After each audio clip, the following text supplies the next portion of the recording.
I hopped the fence because I said I would, because $50 is $50, and because I was sick of hearing "you're cursed," man, like I was a punchline. The cemetery was the old kind nobody visits. Rust on the gate. Paths that weren't paths. Just dirt worn crooked between stones. No lights. No houses close.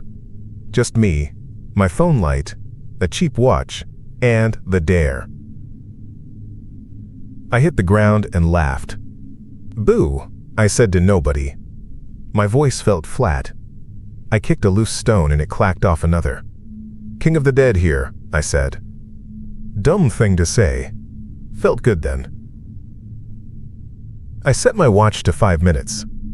The second hand ticked. Then it ticked the other way. 1 step back. I squinted. It ticked backward. "Ha," I said. "Good. Broken now." I flicked it with my finger like that would fix anything. It still ticked backward. I decided I'd lie about the time later. The ground was uneven. My shoes sank soft where the old dirt gave. I walked with my light down low, reading names on stones because if I could read them, I could make jokes about them. The names were faded, moss-chewed. I said something dumb about, "Here lies Bob," loved his beer. My breath showed in front of me, even though it wasn't that cold. I saw my name before I knew I was seeing it. You don't expect your name written in stone. It was just there. First and last. The exact order. The letters were new-looking, too clean for the mess around it. Under it, the dates. Dates are dates until they match you. The first one was right. The second one was next week. I touched it. Cold. My stomach did this drop thing like a missed step on stairs. "Very funny," I said, louder. "Okay. Who pays for that?" "That's effort." I waited for a laugh. Nothing. My phone in my hand felt heavier. I stepped back and heard it. Another step. Not mine. Not at the same time. Half a beat behind. I took another step. There it was again. A second set. Just late. Like a clap after a clap. I turned around fast and lit up nothing. Stones, weeds, dark. "Hello?" I called. My own voice came back thin. All I got was the second footstep when I shifted my weight. That half-late sound got under my ribs. I told myself I knew this trick. Sound bouncing around the stones. I stomped once. The stomp came back just a hair late. Twice. It did it twice. I laughed because that's what you do. Cute. Echo. Look at me, haunted by acoustics. I looked down at the headstone again, because it was easier to joke at granite than admit I was spooked. Here. The date didn't say next week anymore. It said the weekend. My mouth got dry. I wiped at the letters and felt the grit under my palm, wet like the stone had been washed. "Nope," I said. "Nope." I decided to leave. Easy. Walk back to the fence, climb, post the video, take my money, tell them the watch trick was cute. I picked a line through the stones and took it. The second footsteps tagged along behind me, always a touch late. I went left around a big angel with a broken arm, right past a row of little lambstones. The ground pitched down and then up again. I hit the fence. "There we go," I said, and grabbed the bars. My hands came away orange with rust. I turned and saw my own footprints behind me, fresh in the soft dirt, and then, past them, the path like I had made it. The fence wasn't the fence I'd jumped. It was the other side. The angel with the broken arm stood to my right again. Okay. I laughed, and it sounded dumb. I walked another way. The second steps came with me, slow, polite. I walked until my breath hurt, and I said, "Screw this," out loud to nothing, and hit the gate again. The same gate. Like the cemetery had one side, and I kept finding it. My watch ticked backwards like it was amused. I went back to my headstone because it was at least a landmark. My light shook on the letters. The date had crept again. It was 2 days away. My name looked deeper cut. The edges looked sharp instead of soft. I rubbed my fingers on it and felt my stomach go do that drop again. I pulled out my phone and flipped to video because if there was a trick, the phone would catch it. I held it out so the selfie camera looked at me. The screen showed my face, pale in the light, hair pushed back, little scar on my chin. Behind me, stones and dark. And me on the screen moved first. Me on the screen smirked and lifted my chin a hair before I decided to do it. Then I did it to match, like I was copying. I waved my left hand on purpose. The guy on the glass had waved a heartbeat before. He was me, just a bit older. Dirt on his cheek. A thin cut on his knuckle that I didn't have. I looked at my hand. It was clean. I looked back. The guy held up his hand. The cut opened on his knuckle. Then a second later, my skin split in the same place, like someone traced a blade over bone. It stung. Blood beaded. I dropped the phone and swore. It clacked off a stone. The sound doubled. First my clack, then another right after like the world was playing it back. "Okay," I said. "You win." I shook my hand out, and it painted a dark line on my jeans. The pain didn't match the cut yet. It hit after like it was catching up. I don't know why I kept talking. Maybe to make it normal. "It's a mirror trick," I said to the stone with my name. My voice cracked. "Looks good. You got me." I grabbed for something to throw or smash because if you break the punchline, the joke ends. A shovel leaned on a low shed door. Old wood. Metal head dulled. I took it, and it felt wrong in my hand. Heavy. I dragged it, and it scraped on the path with this dry grinding sound. A half beat later, the scrape came again, softer. I stopped. The echo scrape stopped too. I slid it again. Scrape. Scrape. I put the shovel over my shoulder and stepped in front of my headstone. I lifted the blade to swing down on the letters with my name. Before I brought it down, my palms burned. Thin slices opened in my skin a second before the handle bit.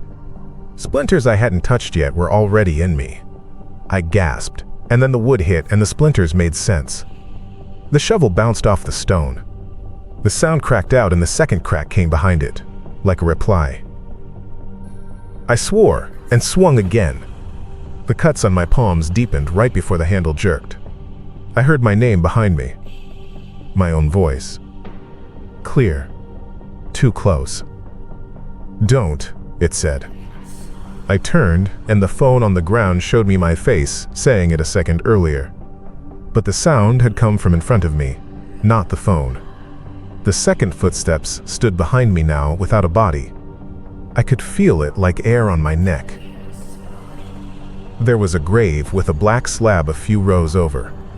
The kind of polished marble you can see your face in if you lean. It was wet. Dew or a sprinkler that never happened. The surface was so dark it swallowed the light and then spit it back thin. I stood in front of it and saw me, but older. Dirt on the jaw. Hair stuck to the forehead. A bruise starting under one eye. He lifted his hand first and touched the surface. Then I lifted mine and met it. The marble was cold, and then the cold moved. It pushed my skin, and the wet came up like a breath. He leaned in. He didn't fog the surface. He made a ripple. He stepped out of the stone. No slow drama. No smoke. 1 second he was flat on the surface. The next, he was inches from me in the air, landing light on the uneven ground. He was exactly me, and not me. His watch was the same cheap one, ticking backward. His knuckle was cut. His shirt had dirt on the left shoulder like he'd been shoved. He looked tired. He looked at me like you look at a mirror to check if your tie is straight. Neutral. Then he smiled, and I hated his I know grin because I've done that grin at people. "This is dumb," I said, and I swung the shovel at his head. I telegraphed it like an idiot. He moved before I finished the thought of moving. His head wasn't there when the blade came through. Something punched me in the ribs on my right, just enough to stagger me, and then a second later I felt the pain as if a fist had flown out of nowhere. He had hit me before my brain sent the signal that a hit was coming. I tried to step back. My ankle rolled and a sharp edge bit my skin before I saw the broken stone I stepped on. Blood came next. He didn't talk much. He didn't have to. He knew where I was stepping before I stepped there. He threw a shoulder into me that I felt before he touched me. My lips split, and then the back of his hand came through and actually did it. I tried to brace and found bruises on my arms, blooming a beat early like storm clouds. Then his hand slammed into the same spots and made the bruise honest. I swung wild and the shovel caught him on the forearm, but it sounded wrong. The sound was my shovel hitting stone, and then the second scrape behind it, like there was a lag in the world. He grabbed the handle and yanked. My palms burned 2 heartbeats before the wood tore new splinters into them. I couldn't stop it. He was always ahead. Not by much. Just enough to make me late. I hit the ground, and the air went out of me. The dirt tasted like iron. My headstone loomed to my right. I looked at it because I didn't want to see him. The date wasn't the weekend anymore. It was that night. The time under it was empty. The line waited. The numbers on my watch ticked backward to a handful of seconds that meant nothing. I thought, he can't be stronger. He's just me. But he wasn't stronger. He was earlier. He had already slipped, already learned, already took the hit. He knew the next dumb thing I was going to try. There wasn't any block I could put up that he hadn't already put up and failed at. He leaned down like it was a game, like he was showing me a move at a bar. "Pass it," he said. His mouth said it before the sound reached me. My own voice calling me an idiot. "How?" I choked. Dirt and blood and spit in my mouth. My chest rattled. He looked at my phone on the ground where it pointed up at us. On the screen, he pointed first. Then he pointed in real. He was always first. My face on the glass was a beat, slow, hurt-colored. "Tell it," he said. He tapped his watch, and for a second our watches ticked together, and then mine slipped behind. "Clap," he added, and the way he said it made my skin go cold. I thought of the steps behind me. The second scrape. He dragged me up by my shirt. His hand closed on my collar, and before it did, the back of my neck burned where his knuckles would rub. I swear I felt the heat first. He pushed me toward the gate I couldn't find before. This time it was there. Maybe because he'd already found it. Maybe because that was part of being ahead.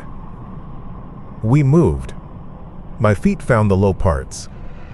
He let me hit the ground on my hands once more, like he was checking something off a list.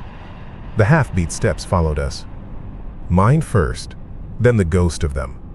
The shovel scraped as it dragged, then scraped again right after. Co-signed. A signature.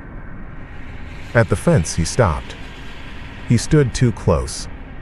It was me breathing in my own ear. "You know what to do," he said.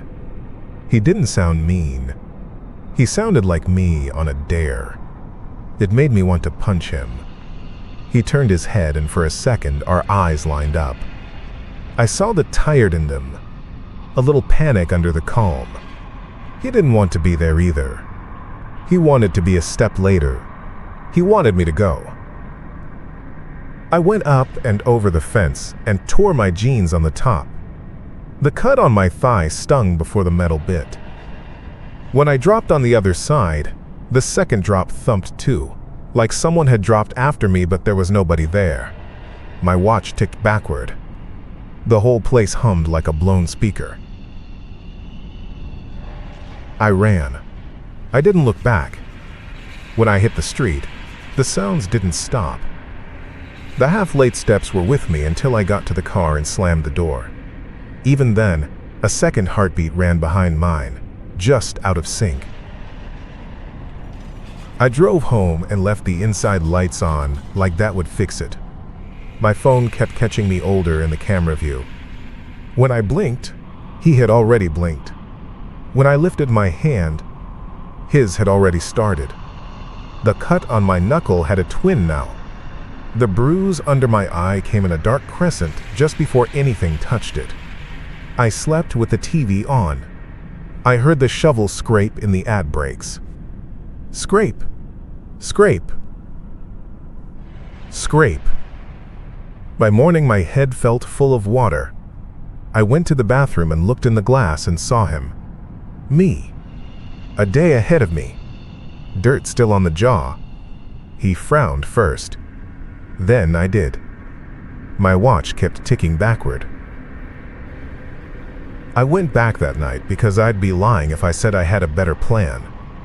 I went because I wanted out. I went because I understood what he meant. I went because I had somebody to hand it to. Anyone. You. I told the stones sorry like that mattered and walked between them. The second footsteps were waiting. I clapped once, on purpose, and there was the second clap, half a beat late. The shovel scraped somewhere like an old looped tape. Scrape? Then again. I stood by the black slab and watched the surface. I didn't wait for him. I pulled out my phone and hit record. My face on the screen reacted a half breath after the one I felt on my skin. He was still ahead. He always would be. I said my name. I said the date I saw on the stone. I said what happened to me. I said, come here, clap once, and listen. I said it like you say a dare, like it's a joke, like it's nothing, because that's how I started, and that's how you get someone to do it. I thought of who would hear. I thought of you picking up your phone later and hearing my voice in your ear, too close. I felt the wrongness ease out of my chest by a thumb's width, like a belt loosened. Not a fix, a shift. I looked at my headstone and the date did a dumb little slide like someone had wiped a finger across wet letters. It held on tonight, then shivered, then blurred. I'm sorry, I said. I wasn't talking to the stones anymore. I slid free of the paths this time. The gate was where it should be. I didn't trip. The cuts didn't open before they opened. The older me didn't step out of anything. He was there in the reflection in every dark window, sure, lifting his eyebrow a second early, but he was softer, faded, waiting. This is me giving you the dare, straight. You don't believe me. Good. That's how I got hooked. Go there. It's the cemetery with the rusted gate and the uneven dirt and the names no one says out loud. Bring your phone. Stand by the black slab. Clap once. That second clap, that's me a beat late, standing with you. That second scrape of the shovel, I can hear it now as I'm saying this. The drag and the drag again, practicing in your ear. If you're listening, if you're reading with your mouth moving a little, if your watch is ticking funny now, look down. The date on my stone isn't mine anymore. It's yours. It moved when you heard me. That's the loop. That's how he got out. That's how I get out. Clap. Listen. Listen. Step. Scrape. Scrape. Scrape.